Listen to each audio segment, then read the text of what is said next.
The pink bucket hat should have warned him. It was 90 degrees outside, the kind of sticky afternoon where children came home, damp with sweat and complaints.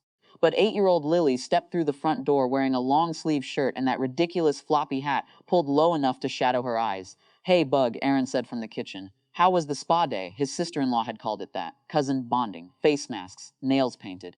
Little girls feeling grown up. Lily stood oddly still near the door. Fine, not upset, not cheerful either. Careful children usually arrived home carrying the emotional weather of wherever they'd been. Loud, overstimulated, dramatic. Lily looked like she was trying not to take up space. Aaron noticed she still had her little overnight backpack on. "You okay?" She nodded too quickly. Then, after a pause, "Auntie said I should leave my hat on for today." Something in him tightened. "Why?" Lily looked at the floor. "She said my hair wasn't fair to Chloe." He frowned. Confused enough to smile at first. "What does that mean?" Her fingers moved to the brim of the hat. She got sad. "Sad about what?" "My braid." The hat came off. For a second his brain refused to understand what he was seeing. Hair hacked unevenly near the scalp. One side chopped brutally shorter than the other. Jagged sections missing entirely, and above her ear, a thin crusted line of dried blood. Aaron crouched without realizing he had moved. "Lily," he said quietly. "What happened?" Her voice stayed terribly normal. "Chloe cried because her haircut got messed up last week. Auntie said she felt ugly next to me." Aaron swallowed. "She said it wasn't fair if I still had pretty hair." The room felt strangely soundless. "Who cut your hair, Auntie?"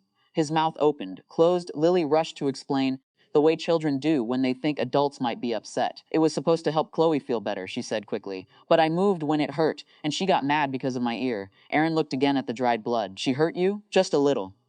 Lily hesitated. Everybody was being weird after. Everybody meaning adults. "Who was there?" "Auntie, Uncle Mark, Grandma came later, and nobody stopped it." Lily shrugged. "Auntie said I was making things harder." The sentence landed harder than the haircut. Aaron stood too fast.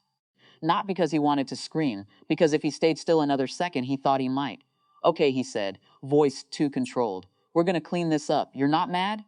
He looked at her. Children asked that question when someone else had already convinced them they should be ashamed. "No," he said carefully, "not at you." At urgent care, the nurse went quiet halfway through examining Lily. The doctor asked gentle questions, repeated certain details. Who cut the hair? Did anyone stop it? Was she restrained? Aaron hated every answer. The doctor documented the cut above her ear, took photos, then said something that shifted the whole thing out of family territory. "Given the circumstances," she said carefully, "we're required to file concerns when intentional injuries involving a child occur. Required, not optional, not family disagreement." Aaron sat in the parking lot afterward while Lily ate crackers from a vending machine. Inside a paper evidence bag was something he wished he had never seen. Her braid, wrapped in grocery plastic, found shoved into the kitchen trash when he'd unpacked her backpack. He stared at it for a long moment. Then started the car. He didn't call ahead, didn't text. His sister-in-law opened the door looking mildly inconvenienced. "Oh good, you got home," Melissa said. Lily was emotional earlier, but honestly, Aaron held up the pink hat. "You cut her hair." Melissa exhaled dramatically. "Oh my God. Are we seriously doing this? She has a cut above her ear. It was an accident. You made her wear this all day." Melissa crossed her arms. Chloe was devastated, Aaron. "You didn't see her crying. Lily has all this thick, beautiful hair, and Chloe's been struggling." He said nothing.